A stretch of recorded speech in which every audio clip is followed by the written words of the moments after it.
First break in the warm-up. Here's your first cluster, 90 seconds. 67, Jim Roulette. Number 82. Introducing seniors of the whole squad. Seniors. Number 83, Peter Smack. The Putnam High School seniors.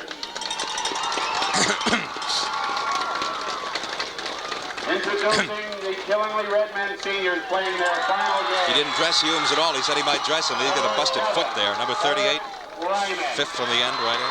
Number 19, Ben Zarowski. Number 24, Chris Shabbat. Number 26, John Phillips. Number 33, Jeff Carroll. Number your legitimate 34, son. Jeff Thornton. Number 37, Scott Jellison. Number 41, Jerry Reno. Number 42, Chris Marr. Number 43, Kyle Chattel. Number 44, Tim Kazek. Number 48, Ed Laro. Number 53, Captain David Lobush. Number 61, Greg Several weeks ago, Moore. as all area football fans are aware, Putnam and Killingly High Schools announced the mutual termination of their series of Thanksgiving Day games. Actually, not all of these games were played on Thanksgiving, but it's a series that's seen some 54 games being played between the teams. The record, Putnam 27 wins, Killingly 26, and there's been one tie. After careful soul-searching by both school administrations, the Turkey Day Classic passes into history after today's game. The main reason that Killingly has become too large in numbers, and that Putnam in future years would not find themselves able to compete on an even level. Surprisingly, the announcement seemed to be taken pretty well in both towns with a minimum of grumbling, but Jimmy, as this last game drew nearer, the mumblings are getting a little bit louder. Nevertheless, it's been decided. Today's 55th meeting will be the finale. Next Turkey Day, it'll be Putnam against Plainfield, Killingly against Wyndham. Now, what's happening on the field, the pregame ceremonies, the seniors for both teams have been introduced, and they are exchanging symbolic gifts, jerseys, marking the end of this long 55-game series between these teams. The Clippers giving the Redmen the red T-shirts, the symbolic T-shirts, and vice versa, the Redmen giving the blue shirts to the Putnam Clippers as they exchange school colors. The cheerleaders from both schools also exchanging gifts. The Putnam Clippers year has been a good and a bad one. Good in the sense that they are 6-3. They've won 5 straight. Bad in 2 areas. First, the fact that 2 of their losses in the Pequod Football Conference kept them from winning the league title again. And head coach Bob Devo has announced that he's stepping down after this game. An extra reason, I would think, for the Clippers to go hard after this one. Early season injuries hurt the Clippers badly in as many as 10 or 12 positions, but slowly the wounded are coming back. Putnam should be near full strength for this one. They have a big play offense with Mark Pacheco throwing, Gene Hollingworth running, Kevin Almquist catching. Their defense, a swarming type, anchored by Brian Kinnett and John Kazarick up front and Almquist behind the line. The usual comparison is that Putnam doesn't play the larger type schools that Killingly does, and of course that is true. But this Clipper team may be the best and most confident in years. This year, it won't be any 47-0 blowout. We'll be back in a moment with a look at the Redmen. We'll be back with more right after this timeout. Another state championship in '82, and so did his players. They, of course, were titleists in M2 last year, but it just didn't happen. Losing 15 of last year's solid starters didn't help. And this year's team, though, well, their game just wasn't consistent, especially defense. Not consistent enough to hang up a big winning season. They are just 5-4. The turning point came October the 16th, I think, after losing their opener to East Hartford. They beat St. Bernard's, Plainfield, and East Lyme, the last impressively. But at New London, they didn't have it. The Whalers took a lot of steam out of their season. 2 weeks later, they lost to Montville, and there went a share of the ECC. They lost to Waterford in their last outing, and they hope to bounce back again today. The key, I think, ought to be the Redmen defense. If they can handle the Clipper attack, they should be able to get enough points. But Putnam is a dangerous foe in this 55th and last meeting between the two schools. With all the emotion involved in the symbolic things here today, this could turn out to be one of the series' very best games. Jimmy, we've had the flip of the coin at the center of the field, which you were watching, I believe. I think the Clippers won the toss, and they're going to receive, I believe, is it West End? That would be the north end off to our left. The field runs north and south. Beautiful day for football. Clear blue skies, probably around 35 to 40 degrees here as we near 10:30 and get ready for kickoff. The Clippers in their visiting whites today, and the Redmen, of course, in their home red jerseys, gold pants. Let's get to some starting lineups. We're going to get an early start here today. For the Putnam High offense, John Kazarek, with David Humes injured, wears number 80, and he'll play split end along with Peter Smatt. Left tackle is Lee Kanicki. Left guard, Brian Kinnett. Center, Jim Willett. Right guard, Steve Bourdois. Right tackle, Kevin Bianchi. The tight end, Kevin Almquist. And now, the Big Red Marching Band, ladies and gentlemen, from Danielson, our national anthem.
High School Big Red Marching Band and our national anthem. This is 1350 WINY Putnam. We're not at 10:30 yet. We're going to get an early start. Let's finish those starting lineups. The defense for Killingly. Left end, Kyle Chanel. Left tackle, David Schifferly.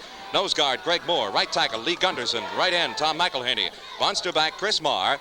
The left linebacker, Jim Phillips. Right linebacker, John Cucci. Left corner, Jeff Fortin. The right corner, Matt Ben. And the safety is Ed Larrow. Some other games today: Stonington at Westerly, Fitch at New London, Waterford at East Lyme, Wyndham is at Rockville, but here's the big one for us. Killingly and Putnam for the 55th and final time. The officials in the game today: the referee is Jerry Smith. The umpire is Tom Hellewell. The linesman is Mike Slights. The field judge is Bill Cullen. The back judge is Gordy Maurer. And in the booth with us, the timer, Chick Cullen. Turkey Day football about to get underway. The Clippers have won the toss. They'll get the ball first. Not a heck of a lot of wind blowing. It's supposed to kick up a little bit. Beautiful day for football. The field is in pretty good shape. Didn't freeze overnight, so there should be good footing, especially in the center of the field. Brian Blackmar to my left, along with Gene Hollingworth. Off to my right in twin safety to receive Chris Shabbat's kickoff for the Killingly Redmen. And here we go for the final time. Killingly against Putnam. Their 55th meeting. Killingly 6-3. They've won 5 in a row. The Redmen 5-4. As I mentioned, a lot of emotion and a lot of symbolism connected with this final football game between these two. They'll be using Kazarek and Smatt as split ends. Kanicki, Kinnett, Willett, Bourdois, Bianchi across the interior line. Kevin Almquist is the tight end. Mark Perchico, number 18. A senior playing his last game for the Clippers. In the backfield, Gene Hollingworth on the tail of the eye. Sean Skreba is the down back of the eye, and Jim Turjak is a wing or a flanker actually to the right side. 1st and 10 for the Clippers, moving left to right from the Redmen 30-yard line. Pacheco puts him down. Long call, Turjak motion to the left side, picked up by the linebackers. Handoff is to Skreba up the middle, the down back from the 30 to about the 32, and a flag goes down. Maybe a couple of yards, but there was a flag on the first play, and it's a holding penalty. And it's going to go against the defense. 15 yards. Holding against John Cucci, a linebacker. And that's an automatic first down, of course, as it brings the Clippers to their own 48-yard line. Face mask. A face mask penalty against John Cucci. The defense: Chattel, Schifferly, Phillips in the middle. Along with Moore, he's playing right tackle. McElhaney is the right end. 1st and 10 for the Clippers from their 48-yard line after the 15-yard penalty. Backs are split now. Skreba to the right. To the left is Hollingworth getting a pitch out. Hollingworth trying to turn the corner on the left. He slips and falls. Maybe got a half yard. Nobody tackled him really. He just slipped. And the field, Jim, may be a little more treacherous out there than we suspected. No gain on the play. Maybe a half yard. Call it second and still about 10. The defensive backfield for the Redmen: Kurt Schmidt at one linebacker, Cucci the other. Left and right, the monster linebacker is Chris Marr. Left corner is Fortin, right corner is Ben. Deep safety is Ed Larrow. 2nd and a long 9 for the Clippers from about their 48.5-yard line. Laro shows safety blitz. Pacheco splits his backs again. Hollingworth left and Scraber right. Turjak wing to the right side. Laro still dancing in the hole. It's a long call for Pacheco, who turns and pitches right. Power right to Hollingworth, going to be dragged down by Ed Laro. Back at the 45-yard line. Eddie Laro on the safety blitz. Had some help from guys in white. I think number 42. That's Marr, the monster linebacker.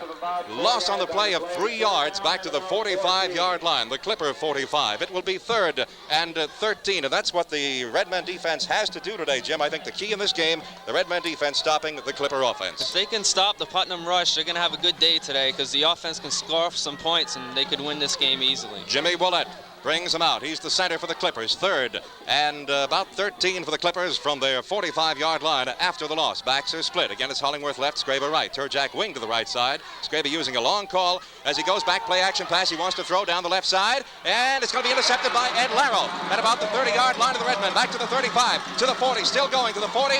Dodges left, he's still not down. 50-yard line where the blue and white finally pull him down. Eddie Laro intercepts and brings it back about 20 yards. First turnover of the game. We'll be back with more right after this timeout. First break in the first period. 49.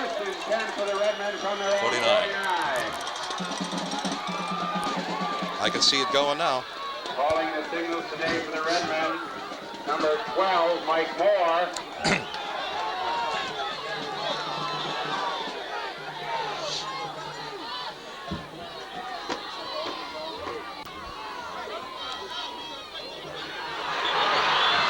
The Redmen, after the return on the intercept from their own 49-yard line, a broken play. Mike Moore substituting for the injured David Hero today. Gets all jammed up as he gets the snap from David Lobush, and he loses about 3 yards back to the 46-yard line, 2nd and 13. For the Redmen, Laro and Oatley will be at split end. It's Oatley in there now. Orzelak, Zahansky, Lobush, Cucci, LaValle. Interior line, Eric Ryman is the tight end. Mike Moore, a sophomore at quarterback, I formation with Carroll and Jellison, the I-back. 3rd and 13 from the 46-yard line of the Redmen. Hand off to Jellison. Jellison hits a hole at the 50-yard line. He's finally knocked down at the Clipper 49. So he picked up about 4 or 5 yards. The tailback coming left out of the I formation. Picked up about 4. It'll still be 3rd and close to 8 for the first down. Along the defense for the Clippers, Dave Kadare, Kevin Bianchi, Brian Kinnett, Brian Poirier, Mike Taylor. The defensive line, behind the line, Tino Rivero, Kevin Almquist, Tim Goslin, Brian Blackmar, Sean Scraber, Bob Mooney deep. 3rd and a long 7 for the Redmen from the 49 of the Clippers, Mike Moore. I formation, Zarowski in a slot right. Moore on a draw to Jellison to the Clipper 45. He's got a hold of the 40. Down the right sidelines, trying to break loose. He's finally tripped up by Brian Blackmar at the 30-yard line of the Clippers, or inside of the 30-yard line, probably at the 29-yard line, where Brian Blackmar may have saved a touchdown. That was a 20-yard run that time for Scott Jellison, and if he keeps playing like that today, he's going to have a big day. Jellison got a good hold, good block by Carroll, the lead back through. Jellison, who ran wild the first 3 or 4 games of the season, was keyed upon by the opposition the rest of the way. First period, 7:28, clock ticking, no score. Moore from the Clipper 30-yard line, 1st and 10. They're moving right to left. He turns, gives it to the up back Carroll. Carroll is knocked down by 82, the middle linebacker, Kevin Almquist. After a short pickup from the 30 to about the 27. Pickup of 3, it'll be 2nd and 7. Mike Moore, a sophomore who has seen some action this year. Limited action, however, Jim. David Hero, who had suffered a bruised shoulder in the Waterford game, unable to play today. And so Mike Moore, the quarterback, gets a start in this important game. From the 27 of the Clippers, the Redmen with the football. It's 2nd and about 7. I formation. Handoff is to Jellison, the tailback, trying to go left, and he's going to be banged down. Back at the 30-yard line, 23, Mike Taylor. The right defensive end made the stop, and it's a loss on the play. On the 27 back to the 31, that's about a 4-yard loss, so call it 3rd and about 12. Let's see if Moore goes upstairs, Jimmy, for the first time in the football game.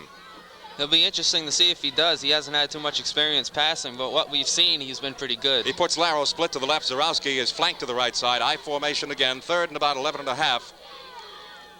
From the Clipper 30-yard line, he fumbles the football, and let's see who's going to get it back. There's a big scramble of white and red shirts. Clippers think they have it back, and they do. The Clippers recover at their 35. We'll be right back with more right after this timeout. Second spot. Brian Poirier recovers at the 35 for the Clippers. That's 2 turnovers now.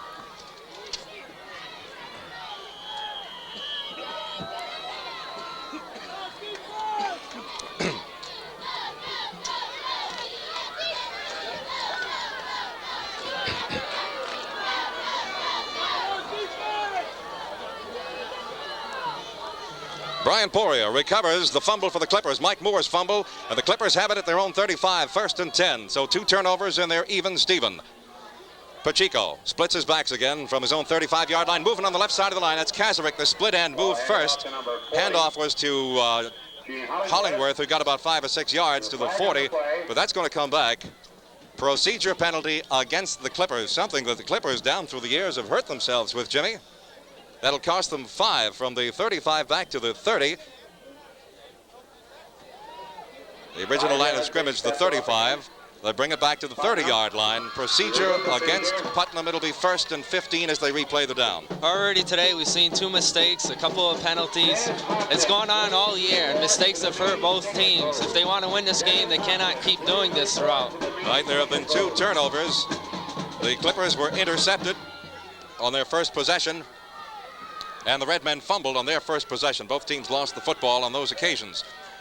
Now the ball is at the 30-yard line. The Clippers 30. 1st and 15. Pacheco splits his backs. Turjak wing to the right side. I think that's Smat tight on the left side. Gives it on a quick hitter to the right setback, who would be Sean Skraba.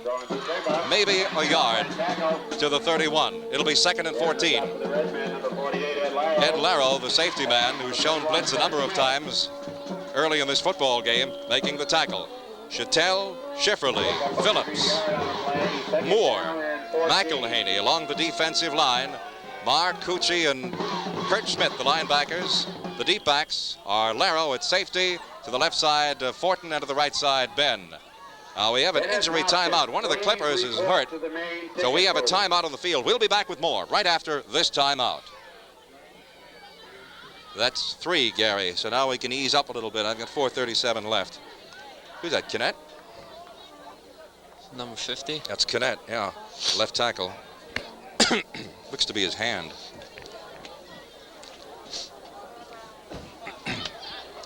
People still coming in. Yeah.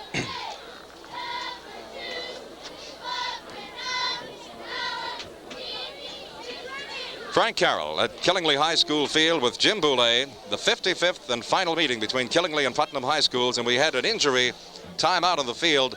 The left offensive guard today, Brian Kinnett, I think there's an injury to his hand, and he's being replaced by Brian Poirier, number 58.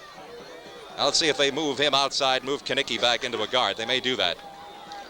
And that's what they've done. So Poirier plays the left tackle, Kanicki is back, or the left guard position. 2nd and 14 for the Clippers from their 31-yard line. No score here in the first quarter from Danielson. Pacheco splits his backs again, pitches to the left side of Hollingworth, going behind Poirier. Is going to be dragged down at the line of scrimmage by number 73, John Cucci, who made the stop. No gain on the play, I do not believe. Maybe a half yard. They're going to give him a half yard on the play. It'll be 3rd down and about 14 and a half. 3 minutes, 57 seconds. Jimmy, a couple of impressions so far. Looks like Putnam wants to try and run through Killingly as other teams have all year, but they haven't been successful so far, so they might try putting it in the air right now. Hollingworth is their speed back, but I think they need a little more beef to get around that, especially the defensive ends. 3rd and close to 14 for the Clippers from their near their 32-yard line. Turjak motion, left pitch out is to the right side. This time Mrs. Skraba going to get hauled down behind the line of scrimmage. Some very alert defense. That's Dave Schifferly, the left defensive tackle, throwing Skraba for a loss back to the 30-yard line. Loss of about 2. It'll be 4th down and 15 again, and that's kicking time for the Clippers. So far, Jim, what we discussed at the top of the show, the Killingly defense has been the key in the game, as the Clippers have not been able to do anything. If they can hold the Clippers, they're going to have to force them to pass, and that could cause some interceptions too. 37. That should be the key. Tim Goslin, who has been injured most of the season, back to punt, standing at his 22-yard line. Twin safeties for the Redmen. Block is almost blocked. The kick is no flag on the play. Marr and Cucci all watching the ball down at the 35-yard line. Cucci picks it up, tries to come left with it. He's down at the 35-yard line, running left. He has a hold of the 44-yard line. And there's a flag. Brian Canet made the tackle from underneath. And we may get a clip on this against the Redmen. Cucci was brought down at the 44-yard line.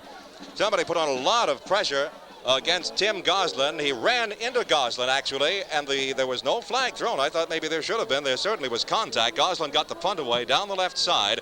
The Redmen watched it bounce for a while, and about the 25-yard line, Cucci picked it up, went laterally to his left, brought it back to the 44-yard line, but there is a clipping penalty from the end of the run. So they say the clip was at about the 36-yard line, and that brings the ball back to the Redmen 21 after the 15-yard penalty. The Redmen at their 21, 1st and 10. Mike Moore at quarterback. Ball to the near side of the field in an I formation. Phillips is split away to the right side. Pitch out to going right to Jellison. A flag goes down. Jellison is up to the 35, to the 40, breaking clear. 45, 50. 40 of the Clippers. He's going to go all the way, but there is a flag down. Being chased by Bob Mooney. And Jellison goes all the way for a touchdown. That's about 70 yards, but that's going to come back. There was a flag at the Redmen 29-yard line. That was a 79-yard run that time for Scott Jellison, but it just got negated. Coming all the way back, that's right, line of scrimmage was the 21-yard line. There was a flag right around the 24, I believe it is, or the 19. Hard to see the lines at that end of the field. Flag from the 19-yard line. They bring it back to the 10. A half the distance penalty has to be a clip or a holding penalty. A 79-yard touchdown run by Scott Jellison, who broke free at the 50, is nullified. No touch for the Redmen as the ball comes back to the 10-yard line. There's just another mistake that shows just how the mistakes have hurt Killingly all year, and it proved it one more time. And again, they could have had a touch, but they don't. Instead, it is 1st down and 25 from their 10-yard line after a half the distance penalty. Moore at his 10, far side of the field, I formation. Turns and pitches to Jellison. Jellison is going to get pulled down near the goal line by Mike Taylor, the right defensive end. It is not a safety, but it was close. Jellison is down at about the 1-yard line. So what was 1st and 25 will now be 2nd and 34, I believe, if my mathematics are correct. The Redmen at their 1-yard line. 2nd and 34. What in the world can they come up with now? As the Redmen send twins to the left side. Zarowski is in a slot. Oatley outside of him. Ryman will go to the right side as the tight end. I formation, and the backs are in the end zone. Moore, 2nd and 39. Turns, hands it to Jellison, trying to come out of here, and he does. Gets a hold and comes out over the 6-yard line, where he's banged down by people in white. 37, the right linebacker, Tim Goslin. And also number 48, Brian Poirier. Along the defense for the Clippers again up front. Poirier and the Yankee play the tackles. Connects the nose guard, injured earlier, back in. Dave Couder is the left defensive end. Mike Taylor on the right side. Rivero, Almquist, and Goslin, the linebackers. Blackmar, Mooney, and Sean Scraba are deep. Oatley comes to the left side as a split end. I think that's Phillips, a flanker to the right. Pro set from the 6-yard line. 3rd and a long way to go for the Redmen. Moore, I formation for Carroll, and Jellison fumbles the football, picks it up, tries to move ahead right near the 7-yard line. However, the Clippers dump him, and that's Goslin again. So Moore has had trouble with the snap twice. Kevin Almquist assisting on the tackle, the middle linebacker. So with a couple of clipping penalties, one which nullified a 79-yard touchdown run by Scott Jellison. And some good Clipper defense. They have pinned the Redmen to their goal line, and Chris Shabbat kicks out of his own end zone. End over end kick coming down. Belanger looking at it. It bounces into Clipper territory, taking a Clipper roll. Still rolling the Clippers' way at about the 34-yard line, where it's finally downed. And the Clippers take over there after a long punt. We'll be back with more right after this timeout. That winds up your commercials. It's 4. All right. 9 seconds left. We just made it, too. Take a nice half, huh? Yeah. There'll be no partisan cheering here for the Redmen.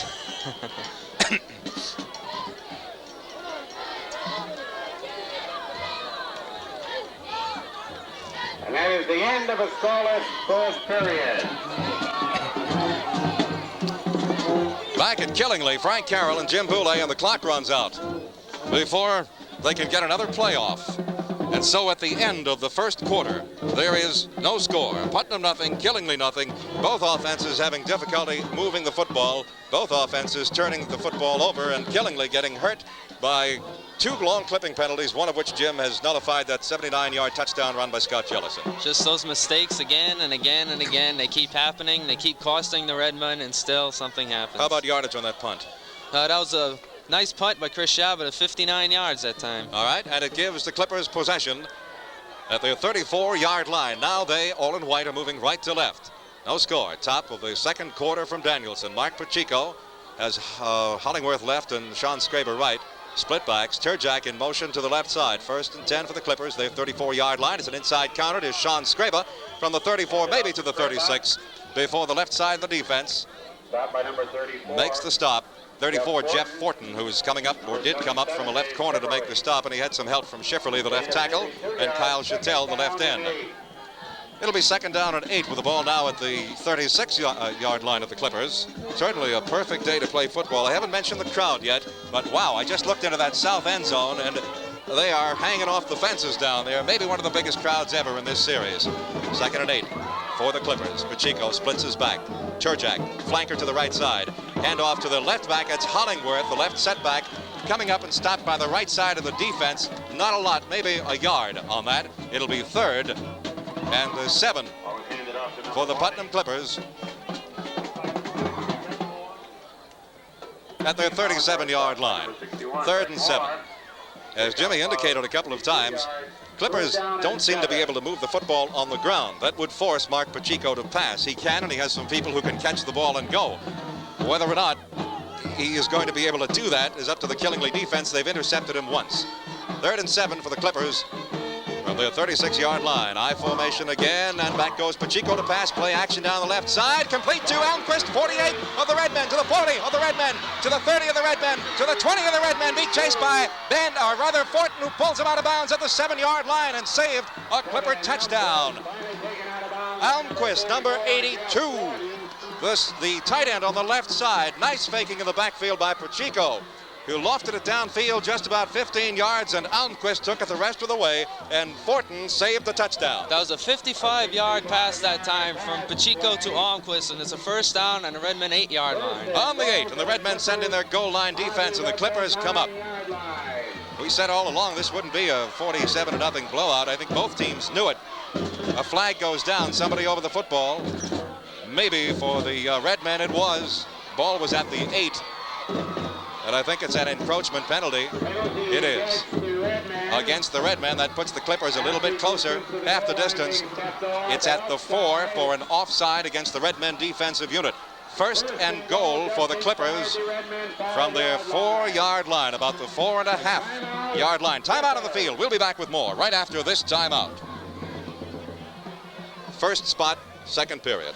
First spot, 2nd period, yeah. It's a nice run. Danielson, as we get near to 11 o'clock, into the top half of the 2nd period, and still no score. It was a mistake-filled first quarter for both teams. Killingly had a 79-yard touchdown run by Scott Jellison, brought back on a clip. And now on that, how long was that? That was a 55-yard pass. 55-yard pass from Pacheco to Almquist, and then a half the distance penalty on an offside. The Clippers have it at the Redmen 4.5-yard line. 1st and goal. I formation. Turjack, wing to the right side. Turjack goes in motion to the left. Hollingworth on the tail of the eye. Again, a long call by Pacheco. He gives it to Hollingworth, goes right, cuts left. Maybe a couple of yards from the 4.5 into about the 2.5. It'll be 2nd and goal. The interior line of the Killingly Redmen. They're in there at 65 goal line defense right now, with Lobush and Schifferle in the middle, along with Greg Moore. And they all assisted on the tackle. It'll be 2nd and goal from about the 2.5-yard line for the Clippers, trying to draw first blood in this 55th and final football game between these two teams. Oh, Hollingworth gets the handoff left after the fake right to Scraber, and Greg Moore got him like a runaway truck. No touchdown. Hollingworth maybe another yard. It looks to be near the 1 yard line. It'll be 3rd and goal for the Clippers from the 1. And Jim, you know the Redmen are thinking goal line stand here. They have to right here. This is the big series that's going to prove the Redmen defense to see if they can stop Putnam. And a goal line stand here could really jack up that Killingly Redmen unit. Let's see if they can pull it off. See if the Clippers can get in. I formation, 3rd and goal from the 1. Mark Pacheco. Long call again at the line of scrimmage. Hands it to Hollingworth, looking for the goal line, and he got in off the right side. Gene Hollingworth banging in behind Steve Bourdois, Kevin Bianchi, and Jim Wallett. And the Putnam Clippers score first at 9:22 in the second quarter. The Clippers are on top by a score of 6-0, and the key, the 55-yard pass play from Mark Pacheco, a play-action pass to Kevin Almquist, who brought it to the 8-yard line. There was a half the distance penalty on an offside that brought it to about the 4, just about the 4, and finally the Clippers have pushed it over. They lead by a score of 6-0, and freshman Peter Jordan, out of Bob Mooney's hold, will try and make it 7-0. Mooney puts the snap down, and Jordan, who has a strong leg, puts it through, and it is good. And so with 9:22 left in the second period, the score on Thanksgiving morning, the Putnam Clippers 7 and the Killingly Redmen nothing. We'll be back with more right after this timeout. Second spot, second period. Who would believe this? I would. I'm not surprised. I'm not surprised. Killingly, they're very consistent this year. They got a good team, and they'll probably come back. Putnam's a good team, too. It's not like last year. Want to drive? Yeah, drive. 6 plays. Putnam. How many yards? 66 yards. How many plays? 6. 6. 1 yard run by Hollingworth at 9:22. We're back in Danielson again and getting ready for the kickoff. The Clippers up on top. May have surprised some folks. However, not those of us who have seen them this year. The Clippers are a pretty good, solid club when they have all of their people back from the injury list. And with, I think, one exception, that's the situation today. Kicking off for the Clippers. Peter Jordan kicks off, and the Redmen send Despathy to the right and Jellison to the left at their 5-yard line, twin safeties, as the Redmen try and get back into this football game, and Jordan kicks it away. High spinning kick on its axis going to the right side of the field. Matt Benn at his 20-yard line picks it up and goes right, looking for a wall down the right sidelines. He's at the 25, he's at the 30, trying to break away to the 35, to the 36-yard line. Matt Benn from about the 15-20 to about the 36-yard line. He had close to a, 15-20-yard run back on that. That was about a 16-yard run back after a couple nice moves that time. I thought they were going to build the wall and Ben was going to be able to scoot down the right sideline, but the Clippers had too good a penetration. However, good run back by Ben. He brings it to the 36-yard line. That's the Redmen 36, and out they come with sophomore Mike Moore running the I formation. Jellison is the I back. Carroll is the down back. 1st and 10, Redmen make it their 37-yard line. They trail 7-0, second period. Turn around by Moore, and he pitches out to Jellison. Jellison to the 35, Jellison to the 40. Jellison dragged down at the 42-yard line. He got close to 5, maybe a little bit more, as Mike Poirier, number 58, one of the defensive tackles, makes the stop along with the right linebacker, number 37, Tim Goslin. It's a pickup of 6. It will be 2nd and 4.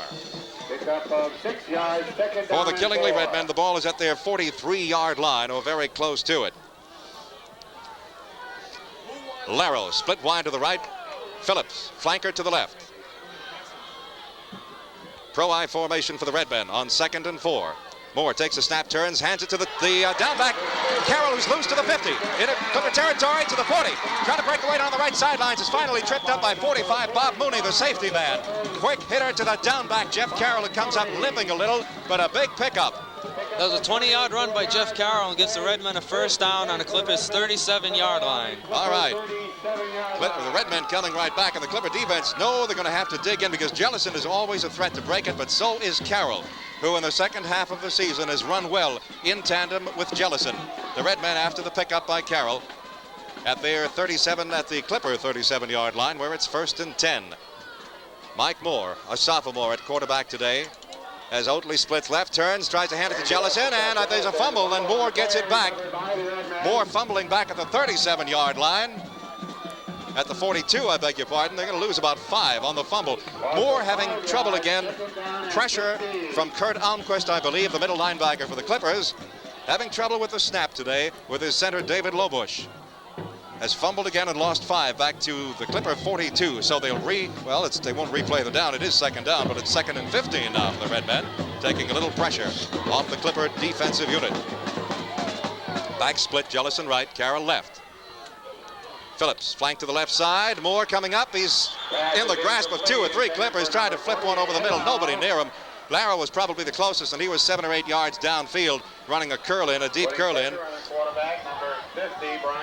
Moore was wrapped up by Brian Cadet. The rest of that defensive unit, Bianchi, I think, and Poirier. Third down and 15. And there was no gain on the play as Moore just got rid of the football, dumped it off. That was only the first pass he attempted, and he's had a lot of pressure on him so far. The offensive line is going to have to give him more protection. Well, they're going to have to stop Almquist, who's had his nose in there all day long at middle linebacker, and some of the other linebacker core too. 3rd and 15 for the Redmen from the Clipper 42-yard line. Moore again. A long call comes up, wants to throw over the middle. He has Ryman free at the 30-yard line. Ryman to the 25, inside the 25, to the 24-yard line. Steve Bourdois on the stop along with Bob Mooney. That's Moore coming up and hitting his tight end, Eric Ryman, on that medium deep slant over the middle. That was an 18-yard pass that time from Moore to Ryman and gives the Redmen a first down. At the Clipper 24-yard line. Clippers up front with Kader and Bianchi, Canet, and Poirier, and let's see, on the other side should be Mike Taylor, either he or Turjak, the right defensive end. Redmen at the Clipper 24, 1st and 10. Throw formation again. Moore going straight ahead. He called his own number, and he's going to pick up at least 5 and maybe a little bit more. Going to be close to a first down, I think. Very close to a first down. Mike Moore calling a quarterback sneak. Getting close to the first down sticks, not enough. Line of scrimmage was about the 24-yard line. He's near the 15. Just over the 15. It'll be 2nd, about a half yard for the Killingly Redmen from the Clipper 15. Moore puts him down again a pro formation with an eye. Pitch out to the right side to Jellison. Jellison going to be dumped behind the line of scrimmage. Fine defensive play by number 22, David Coder, the left defensive end. And he's going to lose about 3 on that play. From inside the 15 back to about the 18-yard line. 3rd down. Clippers will need 3 for the first down. And the Redmen are going to take a timeout. 5:41 left in the first half with the score. Putnam 7, Killingly nothing. We'll be back with more right after this timeout. At this time, 3rd spot, 2nd period. All Killingly and Putnam football alumni. And I'll give you a break when we... That immediately following the Killingly High School. We're here at Killingly, and the score is 7-0. The Redmen taking a timeout. Let's get a station break in. This is 1350. WINY Putnam. 5:41 left. The Clippers scoring on a long drive of 66 yards. The key play, a 55-yard pass. A play-action pass from senior Mark Pacheco to his senior tight end, Kevin Almquist. That was about a 15, 18-yard pass downfield, and then he did the rest on his own. And Ben, beg your pardon, Fort in the other corner, saved a touchdown as he pulled Almquist down on the Clipper 8-yard line. Clippers subsequently took it in, and they made the point. They lead 7-0. The Redmen trying to drive it now. 3rd and 3. With the ball on the Clipper 18. It is 3rd and 3. Mike Moore, the sophomore, quarterbacking I formation, has that inside counter. It's going to Despathi. Grant Despathi, he's got his first down, playing the I back. That time Despathi coming in and looking for the 15-yard line. He's going to be very close to it. I think he has it. David Kadir at number 82. Kevin Almquist. First down. It's a first down. Brent Despathi running for Jellison in the I formation. First time we've seen that this year. Gets the first down at the 13-yard line of the Clippers. Jellison is back in now on the tail of the I. Carroll is the up back. Oatley split away to the left side, and Zarowski is a flanker to the right.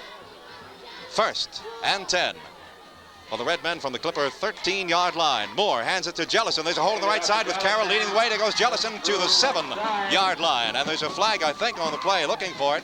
Thought I saw a yellow flag go down. Maybe not. Maybe not. But Jellison goes off the right side with blocking, especially Jeff Carroll, the lead back through, the down back in the I, and he takes it to the 7-yard line, so it'll be 2nd and 3. And the Redmen knocking on the door, trying to tie this thing up.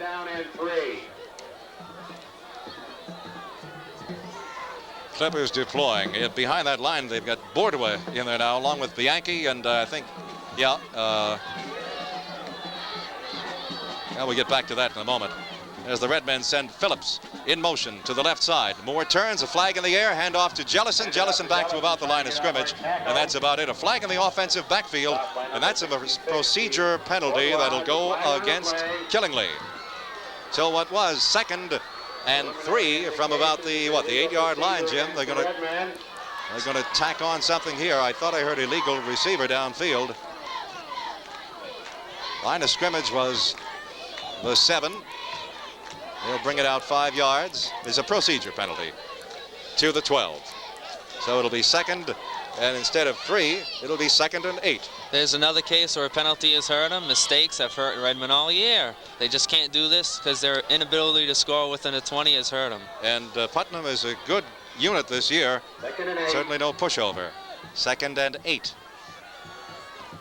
From the 13, pitch out to the left side of Jellison, slips and goes down before anybody touches him.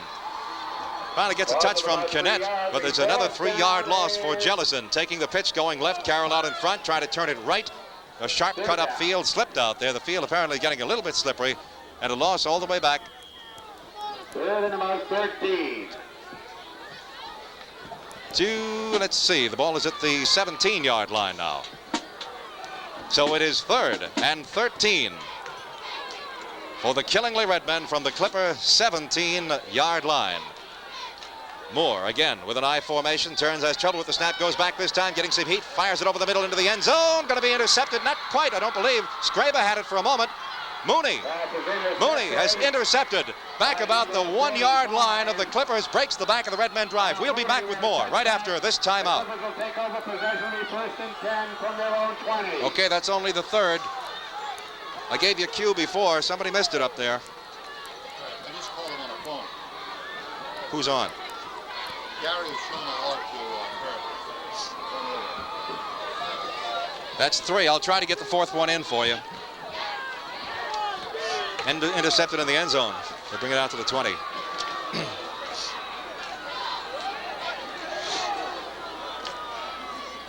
Bob Mooney intercepted in the end zone, so they bring the ball out to the 20 on the touchback. 1st and 10 from there for the Clippers, and Hollingworth gets a handoff on the left side and gets a couple of yards to the 22. It will be 2nd down and 8 for the Clippers. We have 3 minutes and 24 seconds left in the first half from Killingly High School Field. And remember, this is the final game between these two schools, at least football game. After 54 meetings, this the 55th. A big, and I mean big crowd has turned out. Certainly one of the biggest I have ever seen. They're standing in backyards away from the field to watch this game on hills everywhere. Clippers lead 7-0. 2nd down and 8 from their 22. They're moving right to left, all in white today. Redmen defense digs in as Pacheco hands off the left side to Hollingworth, and he gets another yard to the 23. It'll bring up 3rd down and 7 for the Clippers. The Redmen are going to take a timeout. We will too. We'll be back with more right after this timeout. 2 yards, 3rd down and 7. Okay, now that is 4. Okay, our commercials are all caught up now.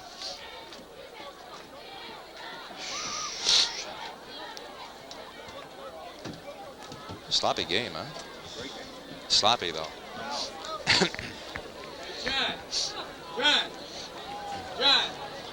John, you gonna be able to get them down on a knee over there? I like it. It's close. Take a knee over All right, no there. blowout. I don't want to see a blowout. Frank Carroll, we're back with Jim Boulay, my partner here at Killingly High School Field, and the field is ringed by a throng. This, again, one of the biggest crowds I've ever seen. I can't remember when I've seen people standing in backyards to watch this football game, but they are today. Clippers with the lead, 7-0. Near halftime, they have the football. Mark Pacheco puts the blue and white down at his 23-yard line. It is 3rd and 7. Here's the turkey special, double slot to the right side for the Clippers. Lone setback, back goes Pacheco, wants the pass, has 3 people out, fires down the right side, complete to Almquist at the 34-yard line as Fortin puts him away there. But the ball is complete to the 35-yard line, and that's enough for the 1st down. The line of scrimmage was the 23. They needed 7, and they got more. It was a 12-yard pass to Almquist, and Almquist now has 67 yards in receiving yards for Putnam. Clippers can pass. They have the passing game. The Redmen, remember, had a 79-yard touchdown run by Scott Jellison, brought all the way back by a clipping penalty in the 1st quarter. Here's Mark Pacheco at his 35, 34-yard line. Make it 35. Turns inside corner to the left halfback. That's Hollingworth. Line of scrimmage was the 35. Hollingworth dumped by Lee Gunderson at about the 38-yard line. A pickup of 3, so it'll be 2nd and 7. Along the offensive line for the Clippers, Kanicki, Kinnett, Willett, Bordois, and Bianchi. Smatt and Kazarek are alternating at split end. Kazarek in there now for the injured David Humes. And Kevin Almquist, the tight end, who's played a big part in this ball game, catching passes. 2nd down and 7. And the Clippers want a timeout. A minute and 49 seconds left in the first quarter, and the Clippers lead it 7-0. I think this game might be a surprise to the Kinley fans on this side. It's not a surprise to us. We've seen Putnam a couple of times. Their defense is tough, and if they can get their offense moving, they can score some points. That's why this has been a good game so far. And that's why we said at the top of the show that we felt the key to the game would be Killingly's defense. If they could stop the Putnam offense, they've only allowed 7 points, but there's a long way to go, and get some points themselves. But so far, it's been a rerun of some of the Killingly games that we've seen. How the defense hasn't been all that bad. There was the one long drive, 66 yards. The offense has made the mistakes, the clips that nullified 1 touchdown. The fact they had 2 consecutive 15-yard penalties in I believe, their last possession, and pushed them all the way back to about their 1, where Shabbat had to punt out. So they've made the mistakes on the offense. 2nd down and 7. And now the Clippers, nearing halftime, would like to get something else going up there. They have the football at their 38-yard line. It is 2nd and 7. Pacheco, I formation, Turjak wing on the right side. He's going to give it to Turjak on the inside move. That's the counter inside, coming right, or left actually, to the wing back. And Turjak brings it to the 44-yard line before he's finally dumped by the interior line of the Killingly Redmen, Dave Schifferly and Ed Larrow. That would be the left tackle and the safety, respectively, and the Redmen take a timeout. Pick up of about 6 yards, 3rd down and 1. Turjak on the right side takes a handoff and goes left into the hole behind the guard. The right guard who pulls, that's Bordois. It's a trap play, actually. A minute and 38 seconds left to play in the first half. Hey, I think a lot of people might be surprised, especially in Danielson, that it is a 7-0 football game so far. Still anybody's football game, obviously, with a long way to go. But the Clippers have looked the strongest on offense so far today. 3rd down and about 1 for the Clippers from their 44-yard line. Jim Willett centers for Mark Pacheco. I formation, wing to the right side, handoff is to Hollingworth, and he's trying to get the yard, and he's got it and more. Over the 45 to the 46-yard line. He needed 1, he got 2. First down for the Clippers at the 40, let's see where they'll place it, probably the 46-yard line. 72, the right tackle, Lee Gunderson, along with Jimmy Phillips, 66, the nose guard, making the stop. The Clippers at their 46-yard line. The Redmen with Chattel, Schifferly, Phillips on the nose, Moore, I believe that is. No, Gunderson's in there now at right tackle, and McElhaney, the right end. Chattel, the end on the left side. Marr, Cucci, and Kurt Schmidt are the linebackers. 1st and 10 for the Clippers, their 46-yard line. Handoff goes to Hollingworth. Not much. He's buried by the right side of the Killingly defense. From the 46 to about the 48. Not even that, to the 47. About a yard. 2nd down and 9. 51 seconds left in the half, and the clock is running. There will be numerous ceremonies at halftime. We will detail them to you and try to bring you some of the band music. The Killingly Redmen Marching Band. Putnam cheerleaders also have a routine to do, and there will be sort of an Old Lang Syne situation taking place on the field at halftime with some of the old players, alumni down through the years, coaches, athletic directors. 2nd and 9 for the Clippers at their 48-yard line. Pacheco, play action pass, fires on the right side to 42. Turjak drops the football. Turjak played very tight over there by 73. Cucci, the linebacker, who was tight on Turjak, the wingback. He just went down about 5 yards and did a little button hook to the left. Ball was there, but he couldn't hang on to it, so it goes incomplete, Jim. He might have heard some footsteps. There's a couple of Redmen around him, and even if he had caught the ball, he wouldn't have gone too far. Especially Cucci. If Cucci hits her, you'll know it. Change in the defense. Schmidt comes out, and Shabbat goes in, and one of the linebackers, number 24. Obvious passing situation. 3rd and 9 for the Clippers. I formation again. Pacheco at his 48-yard line. He has the lead, 7-0. Near halftime. Time for another play or two. Handoff right side. That's the sweep to Hollingworth over the 50-yard line and near the 46-yard line of the Redmen before he's rolled out of bounds. Cucci on the play again. with help from Chattel and Ed Larrow. Short of the first down, however. Ball is at the 46 of the Redmen, so it'll be 4th for the Clippers. They'll need 2 for the first down. And we're not going to get another play off as the clock runs out here in the first quarter.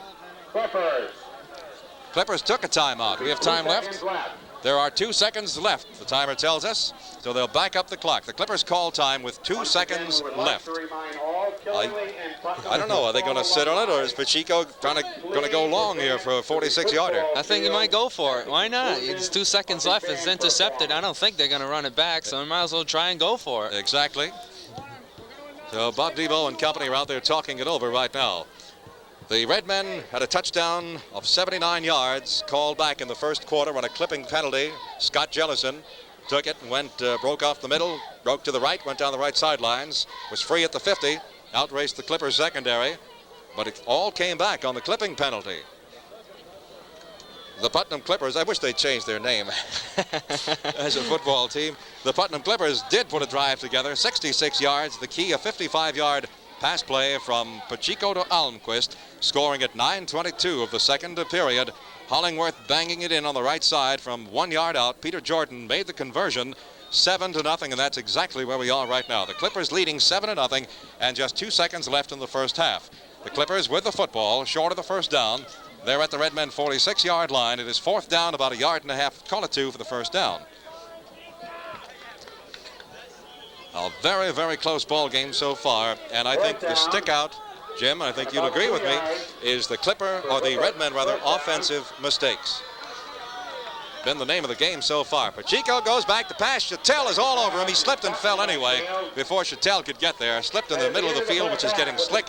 And that's the end of the first half from Killingly High School on Thanksgiving morning, in the 55th and final meeting between these two schools after this long series, and it's been an exciting, if mistake-prone first half, especially for the Killingly Redmen. At halftime, the Putnam Clippers lead the Killingly Redmen by a score of 7-0.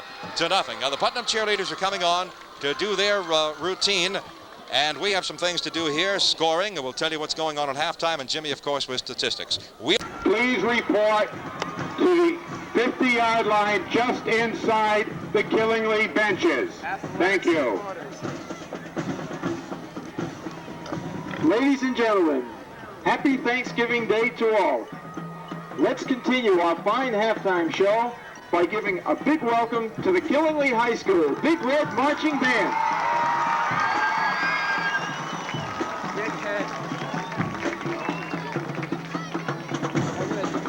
It seems like only a few weeks ago, on a warm September evening, when we presented the band for its opening halftime performance of the year.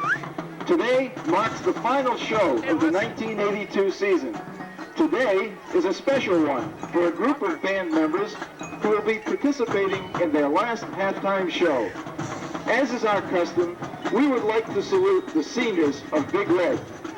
Michelle Bissett, drum major. Mark Gingras, drum major. Barbara Thurlow, piccolo and band librarian. Deb DeRozier, clarinet. Clarinet section leader. Sally Ross, alto clarinet, low clarinet section leader. Trumpets, Ed Baranski, Jim Costapappas, Louis LaFave, and Sue Wade. Rick Putnam, trombone. Steve Collison, sousaphone. Bob Ledegar, percussion. Denise Burnett, majorette and band secretary. Gina Mello, majorette and band secretary. Donna Duchamp, majorette captain. Flags, Carol Barber, Carmelina Diallo, Kathy Goodwin, and flag captain Diane Karen. Let's give all of the seniors a big hand.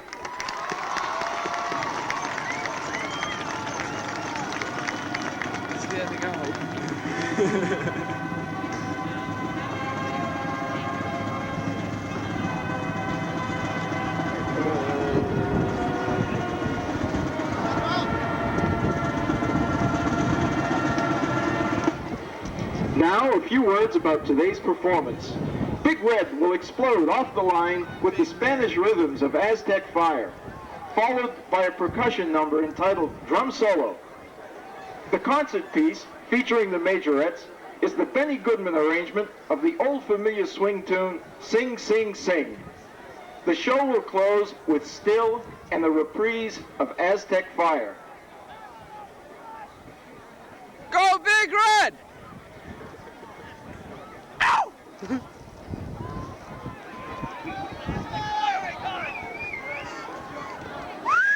Big Red will be directed on the field today by Mark Gingras and Michelle Bissett.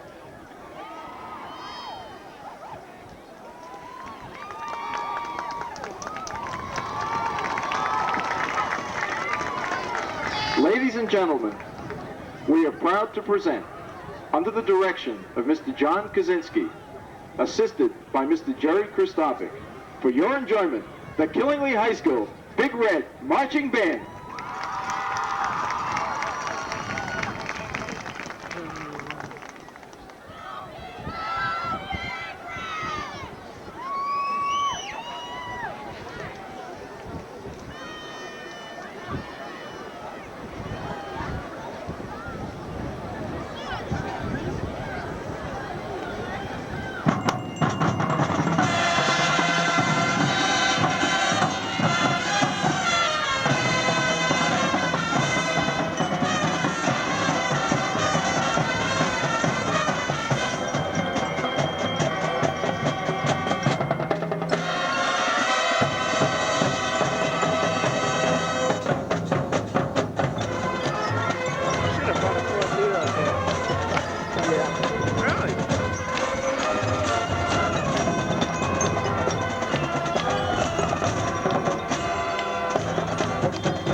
Ladies and gentlemen, the Killingly High School Big Red Marching Band.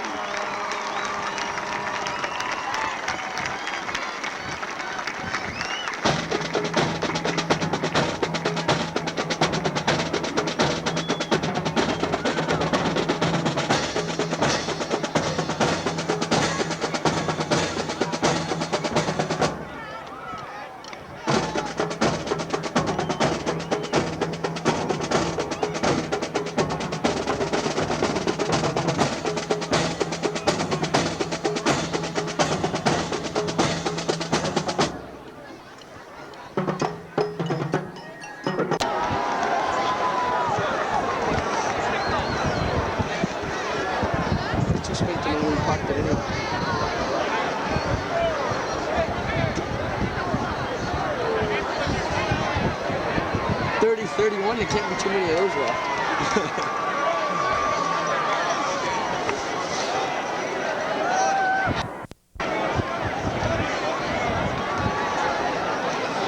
Main one's on the end.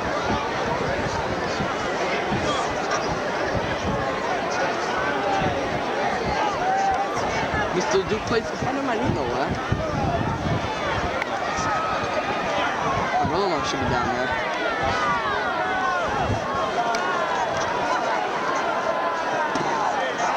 Jim Bartolome's out there.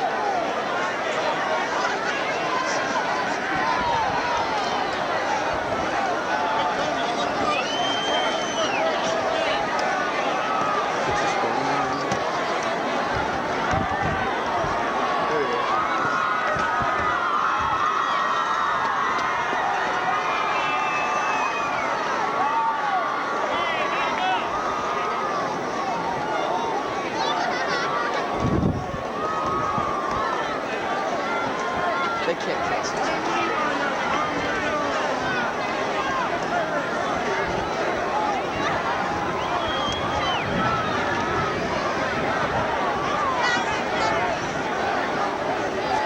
Just great. Haven't they all been great past performers? From 1921 through 1981.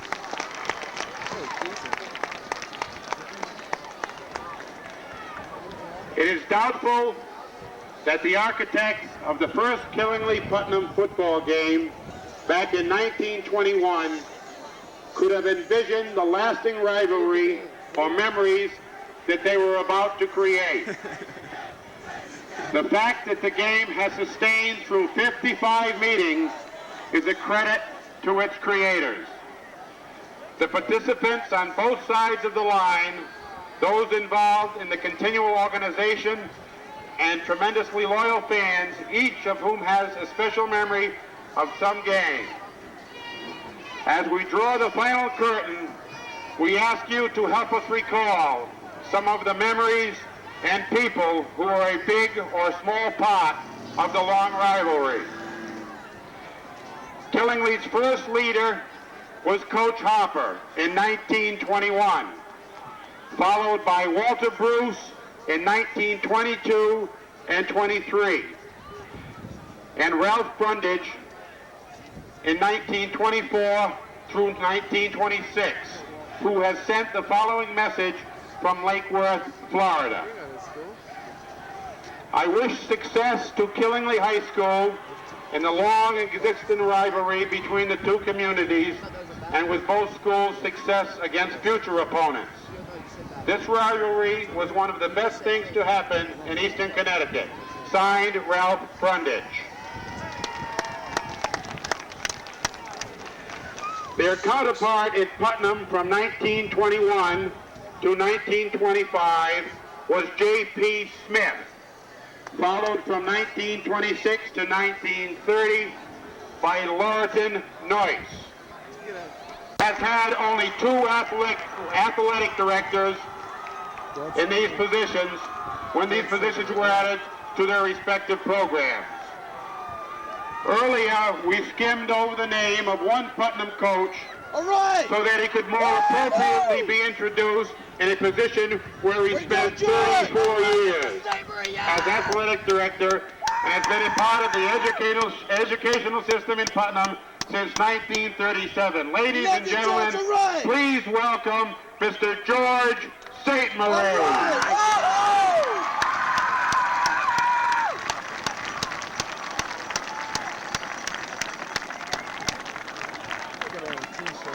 Killingly's first athletic director, a graduate of Killingly High School, has an almost equally long career with his school system as a teacher, coach, and 15 years as the athletic director. Ladies and gentlemen, please welcome Mr. Armin Berthew.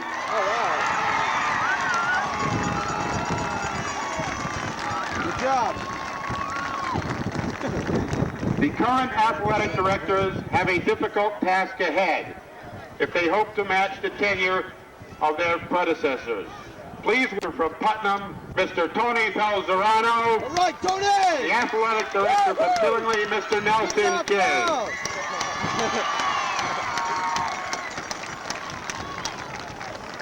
Ladies and gentlemen, one final warm welcome for the players, the coaches, and athletic directors who were responsible for providing a continuous happening which made our Thanksgiving Day a little more special. All right, let's go, Putnam, one last time, come on!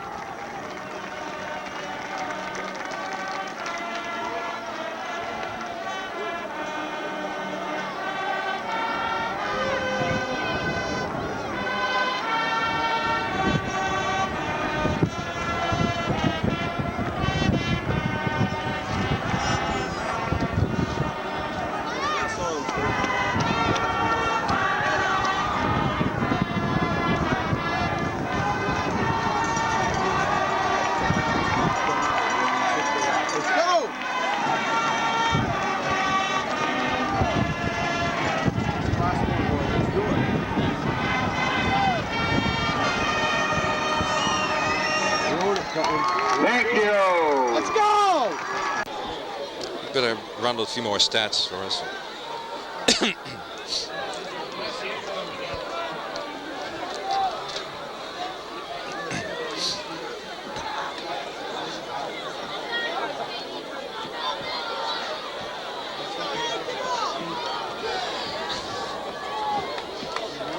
Forget to thank WINY for bringing the games into the homes of all the shut-ins. 30. Watch it.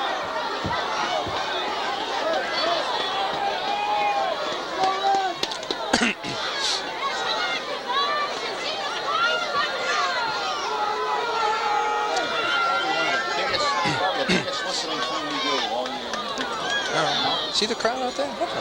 Standing out in the backyards out there.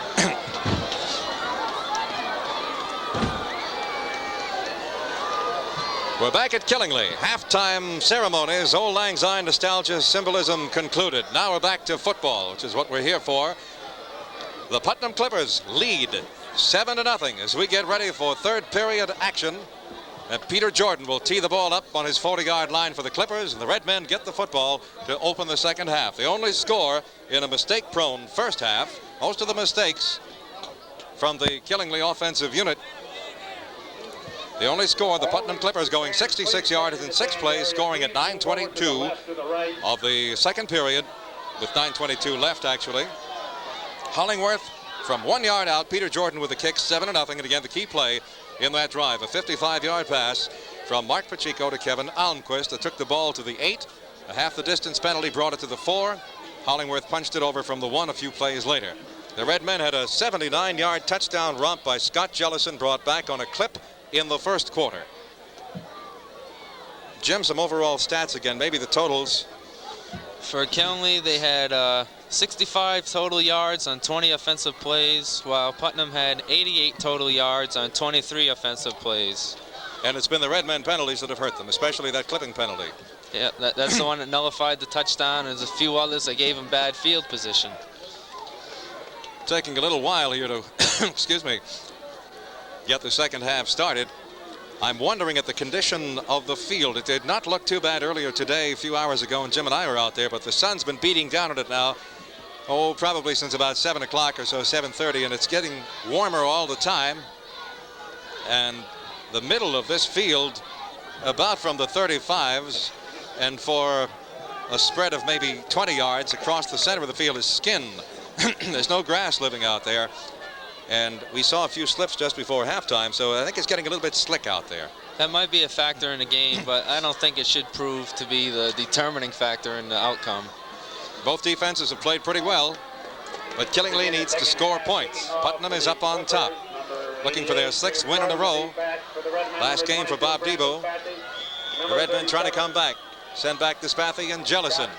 At their 15-yard line as Peter Jordan kicks it away. And here we go, third period, high spinning kick to Jellison. He's at the 20, coming to the left side, 25 to the 30, looking for a hole. 66, Steve Bourdois meets him at the 32, 33-yard line, and the Redmen set up and go from there on offense right to left. That was a 13-yard run back by Scott Jellison, and gives the Redmen the ball on a 33-yard line. Well, Jellison broke one for 79 yards, called back on the penalty in the first half. There's no reason to believe that he can't do it again. He's the speed back and is well complimented by the fullback, Jeff Carroll. The Redmen with the ball at their 33-yard line. Mike Moore, the sophomore, at quarterback, I formation. Ball at the near hash mark. It's a pro set. Zarowski comes in motion to the left side. Straight ahead, Mike Moore calling his own number. Underneath, Kennett, I believe, the nose guard, stops him after a short pickup. Got 3 on it. From the 33 to the 36, it'll be 2nd and 7. Oh, go ahead, Mark. The last time he ran that play, he got 9 yards, so I guess he thought maybe he might be able to do it again. A third of it that time. Orgelak, Sahaski, Lobush, Cucci, and LaValle, the interior line for the Redmen. Ryman, tight end, right side.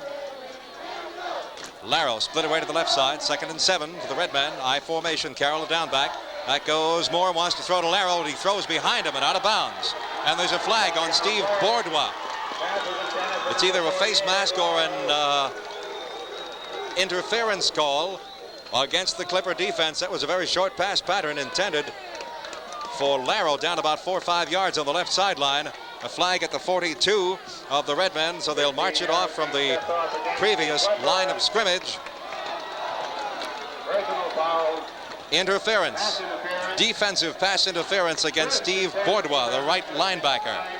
15-yard penalty from the previous line of scrimmage brings the ball to the Clipper 49-yard line. Redmen have it 1st and 10.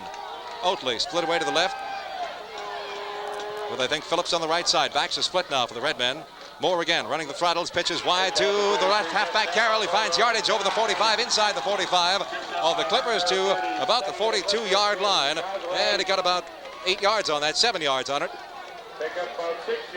Closer to 6. 2nd and 4 for the Redmen. Look a little fired up, Jimmy, as they come out here in the second half, trailing 7-0. Ball at the 43 of the Clippers. I think John gave him a little speech at halftime. A little tongue lashing, perhaps. We'll pick up the defense for you for the Clippers in a moment.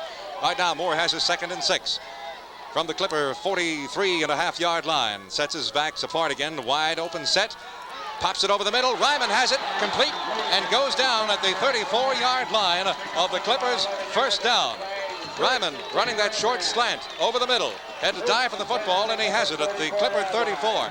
Clippers up front. Goddard is the right defensive end. Should be left defensive end. Taylor on the right. Along the interior line. Kennett on the nose. Bianchi left tackle. And the right tackle ought to be Poirier. Middle linebacker is Almquist. And I think it's Rivero and Border with the other linebackers. Right now, 1st and 10 call for Mike Moore. Open set again, pitched left to Jellison. Jellison trying to cut back, tripped up by Bordeaux at the 35-yard line. And he lost a yard from the 34 back to the 35. It'll be 2nd and 11 for the Redmen. The deep backs for the Putnam Clippers. Sean Scraba on the right corner. Brian Blackbar on the left corner, and Bob Mooney is deep. Let me check that linebacking core again. Goslin is in there. He's on the left side. Bordeaux on the right side. Almquist in the middle. 2nd and 11 for the Redmen from the Clipper 35-yard line after the loss of a yard. Throw set for Moore. Pitching to the right side to Jellison. Jellison's going to be dumped by David Coderre. The left defensive end with a brilliant play. Came pinching from the left side. Jellison wanted to get the pitch and go right, the power pitch. It never got started as Coderre dumped him at the 43-yard line. Big loss on the play, about 6 on the play. It'll be 3rd down for the Redmen. Now they'll need 17 from the Clipper 42-yard line. The Clippers doing defense now. Moore with an I formation again. Ryman tight on the left side. Slot to the right is Zarowski. Jellison the eye back. Moore wants to throw. Pops it over the middle. Ryman has it at the 30-yard line. Complete inside the 30 and dropped to the 27-yard line of the Clippers on the tackle. Number 45, Bob Mooney. He's going to be short of the 1st down still, however. He needed 17. It'll be 4th down. Jim, the yardage on that. That was a 16-yard pass that time. And it looks like they need 2 or 3 yards for a 1st down. Okay. They need 2, a long 2. Ball is at the Clipper 27. They'll need about 3. They have to get to the 24-yard line. 4th and 3. The Redmen go for it. Moore again, slot right. I formation. Handoff is to Jellison, the tailback, jammed up at the line of scrimmage. Gets away from 1 tackler, 2 tacklers. Dumped short of the line of scrimmage. And a Clipper defense holds. Kinnett is there. Mooney is there. Goslin is there. Several other people. Mike Taylor. The Clippers hold on defense. Jellison, handoff left. The Clippers jammed them up.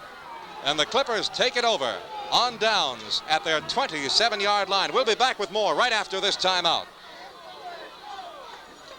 That's 1 in the 3rd period. Good. Very good. Very good, Buzz. Gonna miss a play. I gotta get these spots in. Let's see, where's the ball? 27. 1st and 10. You there, Frank? Yep. Show me your ID. Handed off to number 40. Back at Killingly from the 27-yard line. The Clippers 27 after the defense holds. They take the ball on downs. Hollingworth gets the call. Brings it to the 24. He picks up 2. It'll be 2nd and 8 for the blue and white. You're tuned to 1350 WINY Putnam, about 2 minutes before noontime. Jimmy Willett breaks the Clippers out all in white today. They're visiting whites. The Redmen, of course, in their home the gold pants with the crimson jerseys. Mark Pacheco puts his backs in an I formation. Hollingworth is the I back, 2nd and 8. Handoff, nope.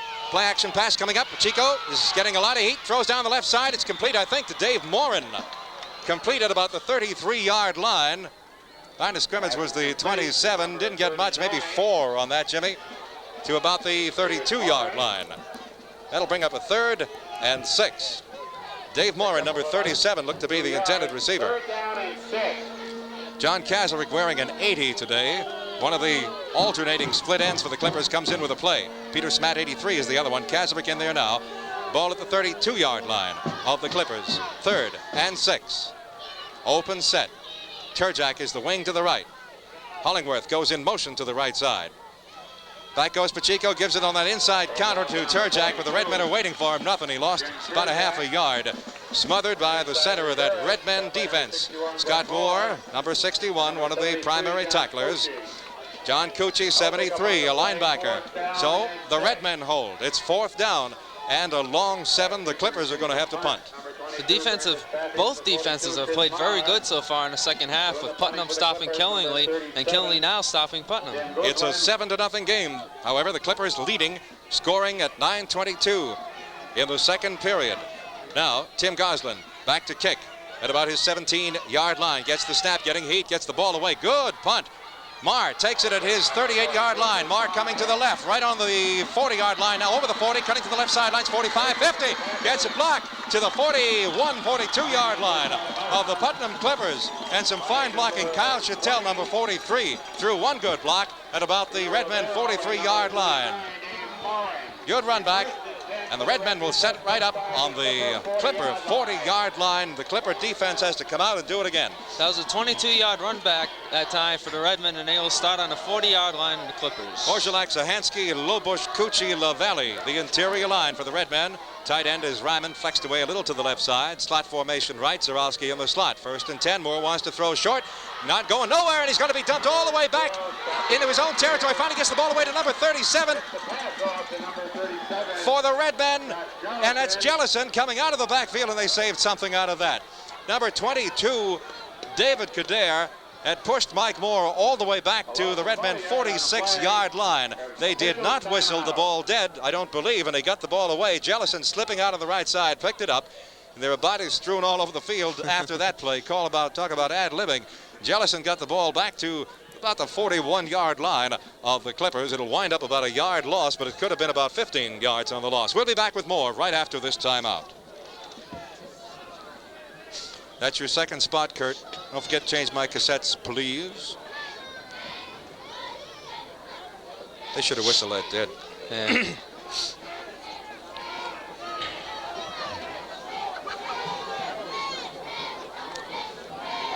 Who's injured? Goslin? Yeah, looks like it.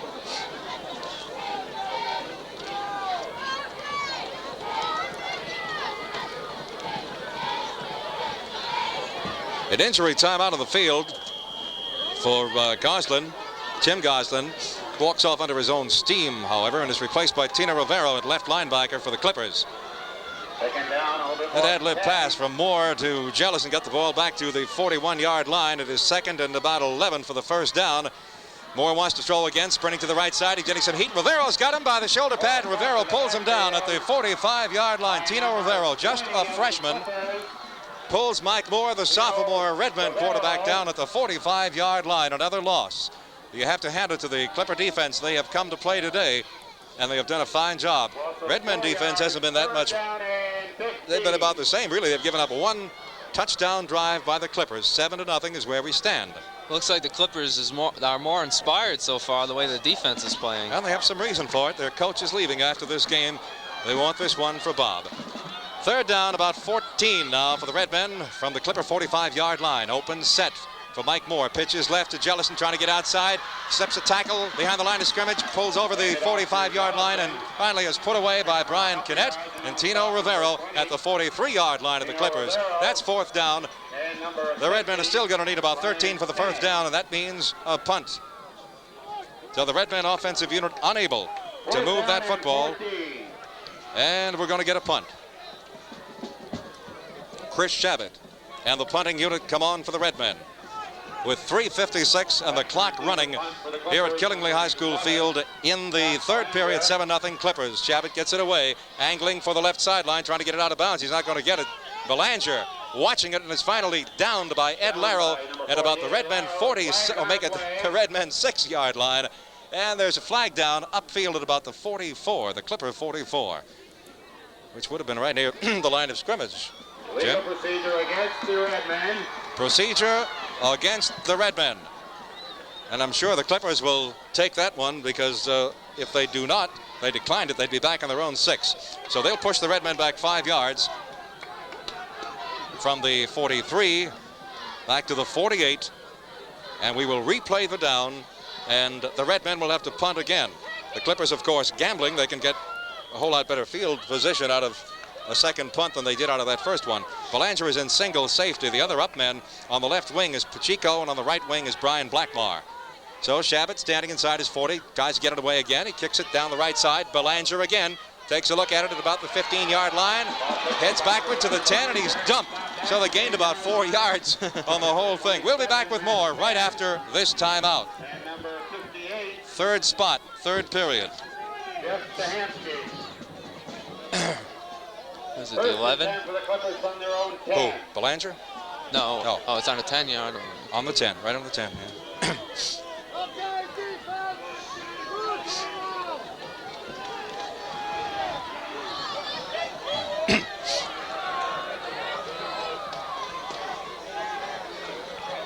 The Clippers at their 10 after the punt. Pacheco turns, does a pivot, flips it out to Hollingworth, trying to get outside the 10-yard line. On the right side, nothing there. As the Redmen jammed it up with John Cucci, number 73, who's everywhere on the football field, along with Kyle Chattel. And they actually lost a yard back to the 9-yard line. It'll be 2nd and 11 for the Clippers. Now, you know what the Redmen are thinking as Jerry Reno goes in at linebacker for the Redmen. They're hoping to stop the Clippers here, get a short punt and get good field position, get back in the ball game. Ed Larrow is showing safety blitz. 2nd and 11 for the Clippers, their 9-yard line. Pacheco pitching left to Morin, loses the football. The Redmen may get this one back. Morin dives on it, and the Redmen get the fumble. The Redmen recover Dave Morin's fumble at about the 3-yard line of the Clippers. Their first costly mistake of the day. Morin playing the right halfback in the open set. Hollingworth was left. They tried the pitch out to Morin, tried to sweep left. Morin couldn't handle the pitch out from Pacheco. One of the Redmen recovered it, didn't see who got it back, but the Redmen recovered. They are at the 3-yard line, 1st and goal for the Redmen. Call it the 3.5 of the Putnam Clippers. Mike Moore, I formation. Jellison is the I back, Carroll the up back. Phillips, wing to the right side. Moore calls his own number, straight ahead behind Lobush. Did he get in? He's in. Touchdown for the Killingly Redmen.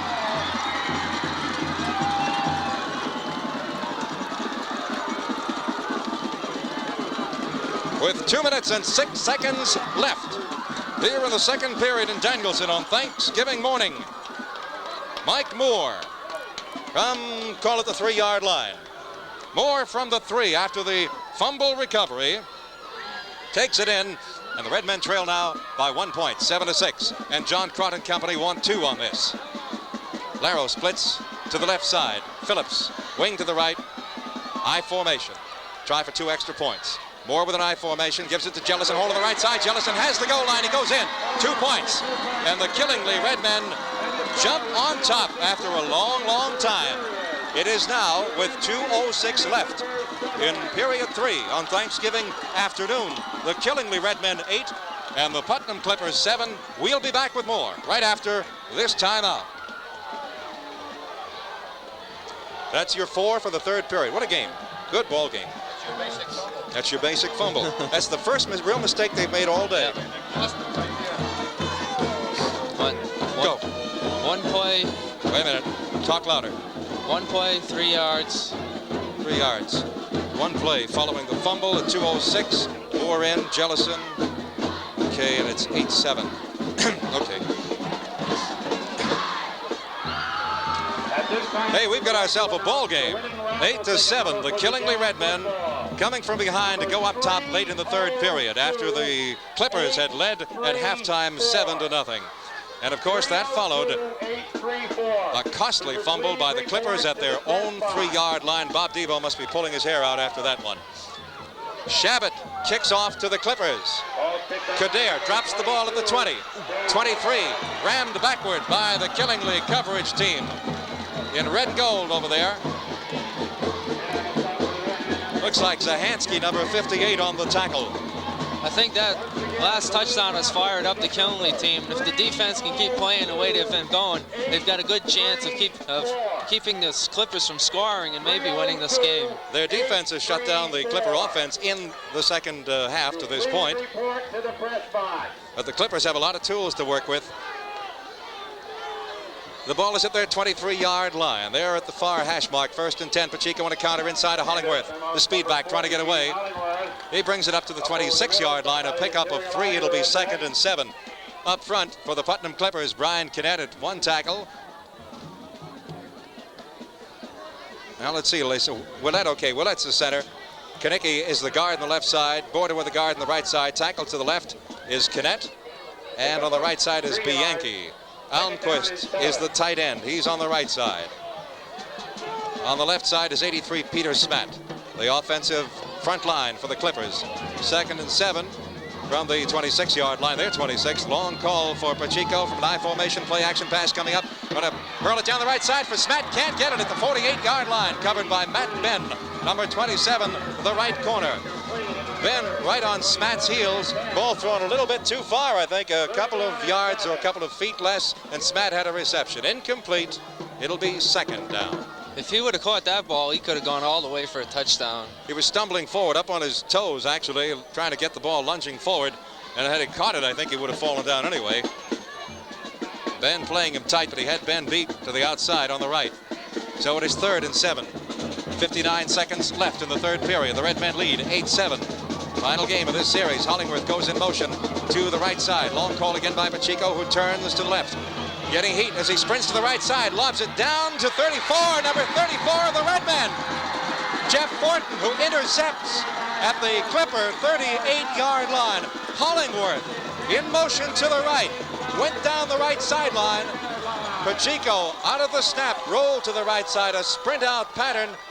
Getting heat coming from the right side of the defensive unit, just plain underthrew Hollingworth, and Fortin picks it off at the Clipper, make it the 39-yard line. That's where the Redmen have it. And the lead now, 8-7 with period 3 running out. Another mistake by the Clippers, taking its toll, giving the Redmen football possession in good field position. Moore to throw, Moore going to get sacked all the way back to the 47-yard line by Mike Taylor, number 23, the right defensive end. So from the 39, he lost, 7 yards on the sack. 2nd and 17 coming up for the Killingly Redmen. Mistakes sending the ball back and forth in this football game. Remember now, Killingly in the first period had a 79-yard touchdown run by Scott Jellison called back on a clipping penalty. Or they'd have more of a lead than they do now. It's a skinny point, 8-7. 2nd and 17 for the Redmen at the Clipper 46-yard line. Mike Moore from an I formation, going to give it on a flanker inside to Phillips. Phillips at the 45 gets hit, a flag goes down, there's a clip, he's loose to the 40, 30, stumbles over the 30 inside the Clipper 30 near the 28, but there's a flag upfield, and I think that'll come back. There is a clip against the Redmen. Flag thrown at about the 45-yard line, and they'll bring that one back. That's another penalty that has hurt him. Phillips doing 5, 10, 15, 20, get about 18 yards, I guess, on that carry. On the flanker inside from the right, but it's coming back, and that winds the clock down. In this 3rd period from Killingly High School field, they step off a penalty. Personal foul clip against the Redmen.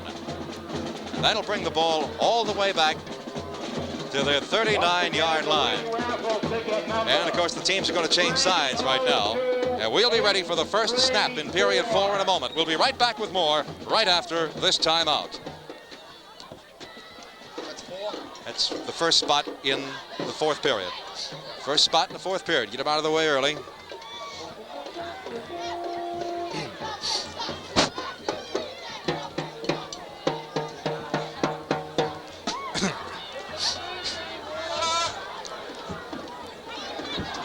In case you're interested, it's 39 degrees, Frank.